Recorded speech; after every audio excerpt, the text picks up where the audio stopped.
We begin with a problem. I'm very skeptical that there actually was a coup on the Russian government.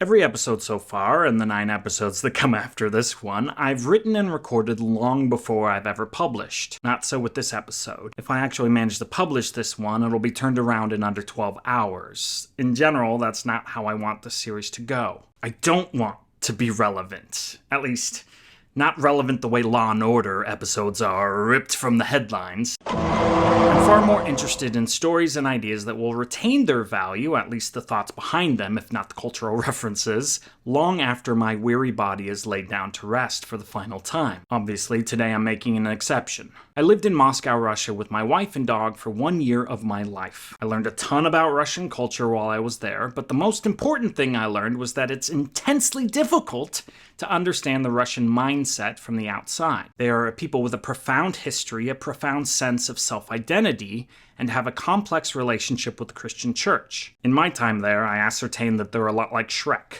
Ogres are like onions. They stink? Yes. No. Oh, they make you cry? No. Oh, you leave them out in the sun, they get all brown, start sprouting little white hairs. No. Layers. Onions have layers. Ogres have layers. Onions have layers? You get it. We both have layers. One of the reasons I decided to leave Russia was knowing that it'd take the rest of my life, if not longer, to really feel like I understood the Russian thought process. This episode isn't about Russia. But today I had an epiphany while contemplating the latest developments with the supposed Russian mutiny that took place with the Wagner commander Yevgeny Prigozhin. Knowing that the events in Russia and Ukraine can change quickly, it made the most sense to me to try to rush this episode out before the events of the last 48 hours are whitewashed or forgotten by whatever next domino falls in the east. Yikes, okay. I want to use the Russian conflict to talk about our relationship to news. Or, put in a more accurate way, our relationship to sourced information.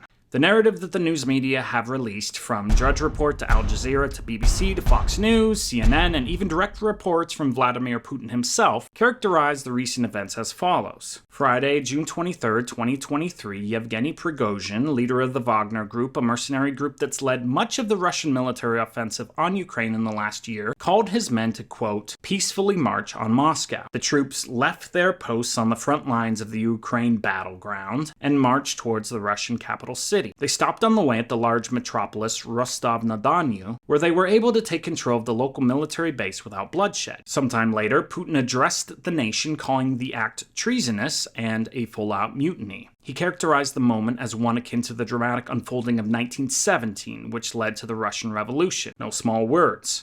Now, I'm already getting into the weeds here, and could spend the rest of our time merely explaining Prigozhin's position in history as well as that of Ukraine, NATO, the US, and most assuredly Belarus, along with its tempestuous leader Lukashenko. But I want to stay focused on what's relevant here. For most of June 24th, Prigozhin's mercenaries, who some labeled as many as 25,000 in number, were making their way north to Moscow. But when they were just 200 kilometers away, Prigozhin called it off. Why? In an audio message, Prigozhin explained himself, saying that he didn't want to spill Russian blood. The mercenary, the dude that literally is paid to kill folks, no questions asked, and has done so in multiple countries, stopped his coup because he suddenly realized that trying to topple Vladimir Putin might come with some collateral damage? The story doesn't check out. I can't believe it. Literally, I am unable to believe the story as the news media is presenting it. I don't necessarily think that the BBC or Al Jazeera or Fox News is lying to me. I think they're just reporting the stories they're being given. They're handing the data they're receiving over to us. But I feel quite confident that that data is flawed. More than flawed, it's manipulated, it's rigged, or an outright lie. I'm not going to go through my rationale right now of why I think what I think.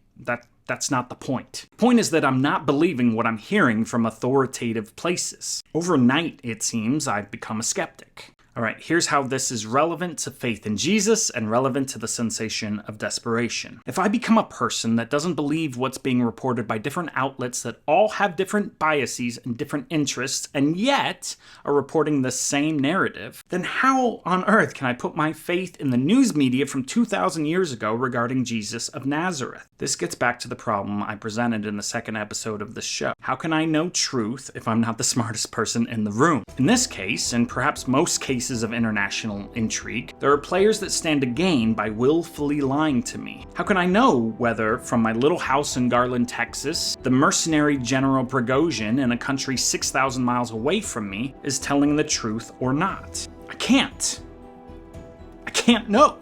I can't know where the truth lies. Sure, I can do my best to find out. I can see if the story makes sense, whether there are others who can validate his words. But if Vladimir Putin, Yevgeny Prigozhin, and Alexander Lukashenko want to pull the wool over my eyes, well, they have a lot of ways they can do so. They can fool me. This little international crisis has laid bare this realization for me. Governments and persons of influence can lead us astray. All right, let me bring that more home. Restating that. I can be led astray. Much of the Bible is written in a way so that we can begin to understand how powerful God is and how powerless we are. I think, and here's where I take a big gulp. Hey guys! Whoa, big gulps, huh? All right. Well, see you later. My powerlessness includes my ability to ascertain the truth. I'm gonna repeat that for my own sake. My powerlessness includes my ability to ascertain the truth. That's a high level of skepticism, right? Sure it is. I feel like I'm going all Descartesian cogito ergo sum here. But as I arrive at this place, I begin to think of all the conspiracy theorists thriving in our current culture today. It makes me feel a certain kinship to them, actually. Here's the thing, so many of those conspiracy theorists are fellow Christians, fellow Jesus believers. This includes flat earthers and UFOologists and young earth creationists that think that Darwinian science is a demonic act on the world. And if you're watching this, maybe you hold one of those views. And even by mentioning these folks in such groupings, I recognize that I'm minimizing them and minimizing you. That's not my intention here. I'm not trying to minimize your perspective. But if we're raising the level of skepticism in our hearts so high that you think the government or whatever entity around us is pulling the strings, if you think they can delude all of us now, then why can't or why couldn't the same thing be said about Jesus? What makes you skeptical about Russia or evolution or whatever and not skeptical about the resurrection? I mean, it's self-evident, I think, that Constantine leveraged Christianity for political capital. How can we be so sure that it wasn't fashioned whole cloth for political clout? Charlemagne used Christ to bring the Gauls together and tempered many of the Viking people through a belief in Jesus. How can we be so sure that Jesus is real when we know that Jesus has been leveraged? Maybe Paul just wanted to be important. Sure, he was martyred. But he became immortal, at least in a way, through Christianity, did he not? Same can be said for all of the apostles. They gained their immortality as we still read about them. I say this all not to just throw sand in your eye, but though now that I mention that, did you see Bloodsport? It's easily the best Jean-Claude Van Damme film I've ever seen. It's like Mortal Kombat before Mortal Kombat existed. The final big bad in that movie, he throws a crazy sand substance in JCVD's eyes in the last fight. Van Damme has to figure out how to win this fight with completely blurry vision against a most formidable foe.